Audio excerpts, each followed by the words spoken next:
Jack finds a panicked Traci in tears after a conversation with Sharon. In a suite, Kyle and Claire wake up in bed together.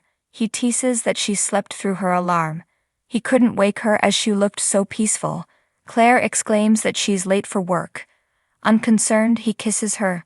He wants to make out, but she puts on the brakes. She's glad she brought a bag, so she have something to wear. Kyle invites her to bring some things to the suite and leave them there for next time, or better yet at his house. He can talk to his mother about closet space. Claire smiles when he says he's serious.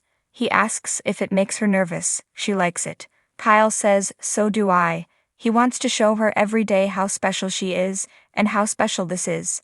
He has a way to do it right now. Kyle tries to get her to stay and call in sick. Claire is convinced to shut out the world, just for today. He knows she's worked non-stop, and is probably ahead in her work for the day. He calls down for room service and Claire laughs. You are incorrigible. They pillow fight and kiss.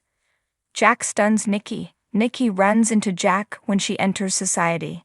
He asks her to join him and update him on how things are going at Chancellor. He's thrilled for her. She questions if that's true, or if he's putting on an act because they're friends. Jack squints at her, confused by the barb and her tone. They sit, and Nikki clarifies that she doesn't doubt Jack is happy for her, but it's complicated because of Billy. They go over the stress not driving her back to drink. Jack admits she's at the top of her game. Nikki revisits taking Billy's place. Jack tells her he loves any chance to rail at the mustache, but this situation isn't one of them. Nikki's surprised by him passing up an opportunity to slam Victor. Jack admits he's fine with what Victor did, although not the way he did it. It made Billy take a long, hard look at himself. He thinks his brother has finally found himself and has let go of his grudges. That never would have happened otherwise. He's grateful Victor acted despicably true to form. Nikki thought she'd hear him say he was grateful to Victor. Jack points out that Lily's also back where she belongs and Nikki's happy at Chancellor. She'll soar if Victor leaves her to do her thing. Nikki muses. All's well that ends well. Jack says not exactly. Victor has to leave Claire and Kyle alone. Only then can there be peace between their two families again. Nikki warns that convincing Victor to leave Claire and Kyle alone won't be easy. She hates that he's being so stubborn about it, but he thinks he's protecting her. Jack warns he'll only push her away. He complains that Victor doesn't want him to be happy, and if that includes his granddaughter being collateral damage, so be it. He wants Nikki's help to advocate for the young lovers. Nikki coos, you are so romantic, Jack Abbott. She's all for supporting true love.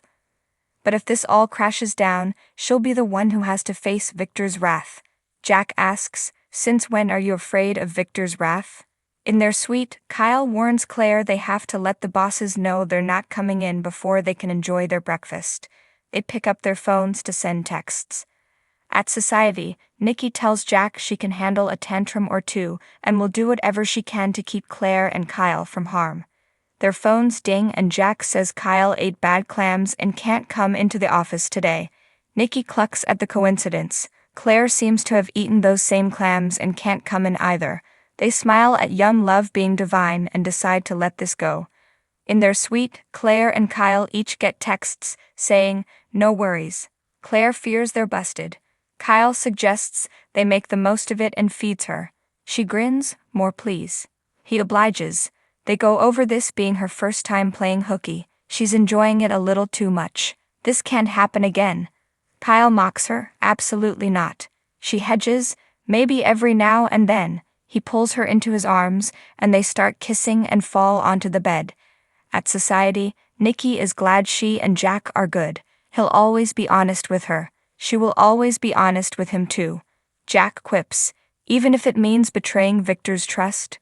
Nikki hopes it doesn't come to that. Phyllis updates Summer and Nick.